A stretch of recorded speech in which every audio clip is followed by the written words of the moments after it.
여름에 여드름 나셨다고요? 여름만 되면 턱 주변이 뒤집어지신다고요? 이럴 때 꼭 확인하셔야 할 게 있습니다. 바로 여름철 화장품 구성이에요. 사실 여름철 피부는 평소보다 훨씬 더 예민하고 피지 분비도 급격하게 늘어나기 때문에 조금만 무거운 제품을 잘못 써도 여드름 유발 가능성이 아주 높아집니다. 그래서 오늘은 여름철 피지가 폭발하는 이유, 절대 바르면 안 되는 제품의 특징, 그리고 실제로 도움이 되는 성분과 루틴까지 확실하게 정리해 드릴게요.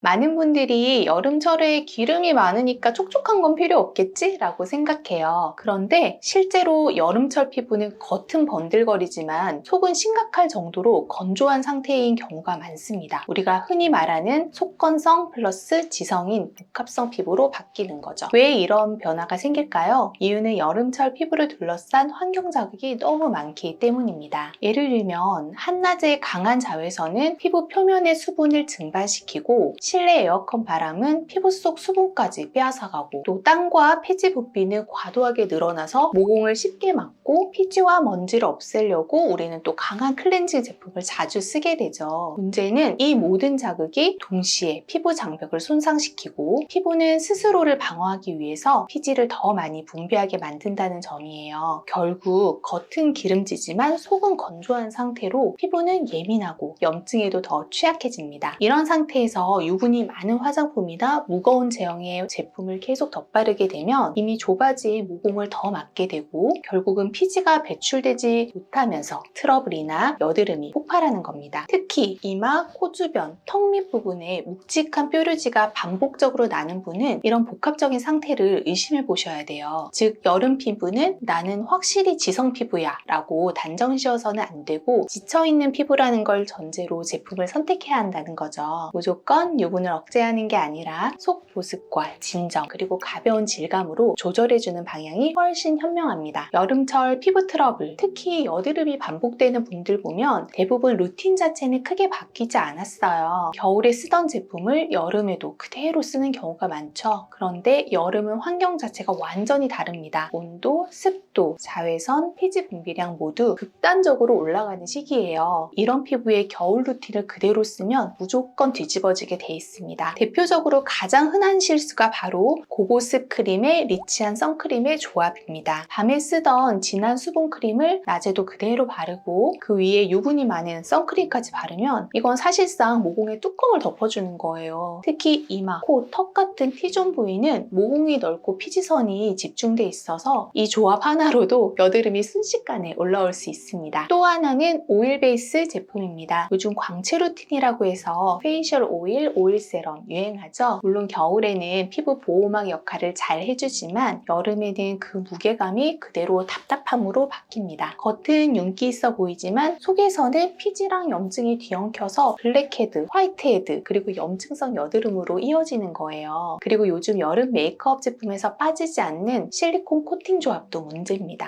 프라이머, 톤업 선크림, 매끈한 파운데이션 이런 제품들은 보통 실리콘 오일 기반인데요. 이 성분들이 피부에 필름막을 형성하면서 모공이 숨 쉴 틈 없이 막혀버립니다. 특히 기초부터 유분이 많은 상태에서 이런 제품까지 얹어주면 피지 배출은 더 막히고 안쪽에 열과 염증이 쌓여서 붉고 깊은 염증성 여드름이 생기기가 쉬워요. 결국 여름에 가장 중요한 건 가볍게, 숨쉬게, 열은 식히고 수분은 채우기입니다. 피부에 뭔가 많이 얹어서 보호하겠다는 생각보다는 덜어내고 비우고 진정시켜주는 루틴이 훨씬 효과적이에요. 여름철 피부는 겉은 번들거리지만 속은 오히려 건조하고 예민해져 있는 경우가 많습니다. 이럴 때 중요한 건 피부를 진정시키면서 피지를 컨트롤하고 수분은 또 충분히 채워주는 성분을 중심으로 루틴을 재편하는 거예요. 가장 먼저 추천드리는 성분은 녹차 추출물입니다. 녹차는 대표적인 항산화 성분으로 과도하게 분비된 피지를 조절해주고 여름철에 올라오는 미세 염증들을 진정시키는 데 굉장히 효과적이에요. 트러블이 반복 반복되는 분들이나 지성 피부인데 뾰루지가 자주 올라오는 분들에게도 특히 잘 맞습니다. 두 번째는 나이아시나마이드입니다. 이건 진짜 만능 성분이에요. 여름철 자외선, 열 자극으로부터 약해진 피부 장벽을 회복시켜주고 모공 정리, 피지 조절, 색소 침착 예방까지 정말 다양한 기능을 한꺼번에 가지고 있어요. 특히 기초 루틴 중에 에센스나 앰플 단계에서 2에서 5% 농도로 매일 써주시면 피부가 한결 안정되는 걸 느끼실 수 있을 거예요. 세 번째는 병풀 추출물이나 마데카 소사이드 같은 진정 특화 성분입니다. 여름철은 뜨거운 날씨에다가 마스크, 땀, 먼지까지 겹치면서 피부가 굉장히 쉽게 예민해져요. 이럴 때일수록 자극을 최소화하고 피부 속 염증 반응을 조절해주는 성분이 필요해요. 병풀과 마데카는 자연 유래 성분 중에서도 가장 피부 친화적이고 또 민감성 피부에도 안전하게 쓸 수 있는 성분입니다. 그리고 제형에서 가장 중요한 포인트는 노세붐 기능이 있는 수분 젤 타입 제품입니다. 여름에는 크림 제형이 너무 무거워서 피부가 답답하고 번들거리기 쉬운데요. 이럴 때는 산뜻하고 끈적임 없는 젤 타입을 선택하시고 그 안에 피지 조절 기능이 추가된 라인으로 고르시는 게 좋아요. 수분은 충분히 공급하되 불필요한 유분은 잡아주는 이런 제품은 여름철에도 모공을 막지 않고 트러블 없이 사용할 수 있어요. 정리하자면 여름에는 덜어내고 가볍고 진정되는 제품 위주로 바꾸셔야 합니다. 성분이 곧 피부 컨디션을 좌우하는 시기이기 때문에 지금 이 타이밍에 제품 구성을 점검해 보시는 걸 강력히 추천드려요. 자, 이제 이론은 충분히 들으셨죠? 그렇다면 여름철에는 실제로 어떤 루틴으로 바꾸는 게 좋을까요? 가장 중요한 기준은 딱 하나예요. 낮에는 가볍게, 밤에는 회복 위주로. 이걸 기준 삼아서 조절하시면 됩니다. 먼저 아침 루틴부터 말씀드릴게요. 클렌징은 약산성 폼으로 굉장히 가볍게 세안을 해주세요. 밤새 분비된 피지나 노폐물만 부드럽게 제거해주시면 충분합니다. 강한 세정력보다는 피부 장벽을 보호하는 게 더 중요해요. 그 다음에는 가볍고 진정되는 토너나 수분 에센스로 피부를 안정시켜줍니다. 무조건 두껍게 바르기보다는 한두 번 가볍게 레이어링해서 속건조로 막아주는 게 포인트예요. 크림은 무조건 젤 타입으로 바꿔주세요. 보습은 해주되 절대 답답하지는 않는 끈적임 없는 제형이 여름에 최적입니다. 마지막으로 선크림은 꼭 무기자차 기반 제품으로 민감성 피부나 여드름 피부라면 물리적 차단막을 형성해주는 제품이 자극도 적고 모공도 덜 막히는 편이에요. 이제 저녁 루틴입니다. 밤에는 피부 회복이 핵심이기 때문에 불필요한 유분은 줄이고 재생과 진정을 도와주는 제품 위주로 구성하셔야 돼요. 만약에 메이크업을 하셨다면 클렌징 오일이나 클렌징 워터로 1차 세안을 한 다음에 약산성 폼으로 2차 세안까지 마무리를 해주세요. 그리고 주 2회에서 3회 정도는 각질 정돈을 위해서 아하나 파하가 소량 들어간 진정 토너를 써주세요. 너무 자극적이지는 않게 가볍게 정리해주는 정도면 충분합니다. 피부 재생을 도와주는 앰플이나 마데카 소사이드, 병풀 크림 등으로 피부를 안정시키고 회복시키는 단계가 이어지고요. 마지막 보습은 무겁지 않은 젤 타입 제품으로 밤이라고 해서 무조건 영양크림 바르실 필요 없습니다. 오히려 이 시기에는 모공을 막지 않는 보습이 훨씬 더 중요해요. 그리고 여기서 정말 중요한 팁 하나. 낮에 유분감이 강하거나 막을 씌우는 느낌의 제품은 가급적이면 피해주세요. 그런 제품은 자는 동안 흡수되거나 회복을 도와야 할 밤 시간대에만 쓰는 게 훨씬 낫습니다. 즉, 낮에는 모공이 숨 쉴 수 있도록 가볍게, 밤에는 진정과 보건을 중심으로 탄탄하게 이 리듬만 잘 지켜주셔도 여름철 여드름 걱정을 크게 줄일 수 있습니다. 여름철에 갑자기 여드름이 올라오시는 분들, 그 원인을 단순히 피지 때문이라고 생각하시는 경우가 많아요. 하지만 실제로는 그것보다 더 근본적인 이유가 있습니다. 피부가 이미 열자극, 자외선, 땀, 클렌징 스트레스에 지쳐있는 상태에서 무겁고 유분 많은 화장품이 더해지면 그게 바로 여드름을 유발하는 마지막 한 방이 되는 거죠. 그래서 여름철 스킨케어는 완전히 루틴을 다시 짜야 합니다. 겨울에 쓰던 크림, 오일, 프라이머류를 그대로 쓰는 건 피부한테 너무 무거운 짐이에요. 이 시기 피부가 진짜 필요로 하는 건 피부 온도를 낮춰주고 피지를 컨트롤하면서도 모공은 편안하게 열어주는 그런 루틴과 제형들입니다. 여름마다 똑같이 반복되는 피부 트러블, 이번에는 좀 다르게 접근해보세요. 방향만 제대로 잡아도 피부는 훨씬 편안해질 수 있습니다. 오늘 영상이 도움이 되셨다면 좋아요와 구독 꼭 부탁드리고요. 여름철 화장품 선택이 늘 고민이셨던 분들은 댓글로 본인 피부 타입과 함께 남겨주세요. 남겨주세요. 제가 최대한 꼼꼼하게 확인해서 답변 드릴게요. 그러면 다음 영상에서 또 찾아뵙겠습니다. 지금까지 다나한 임원장이었습니다. 감사합니다.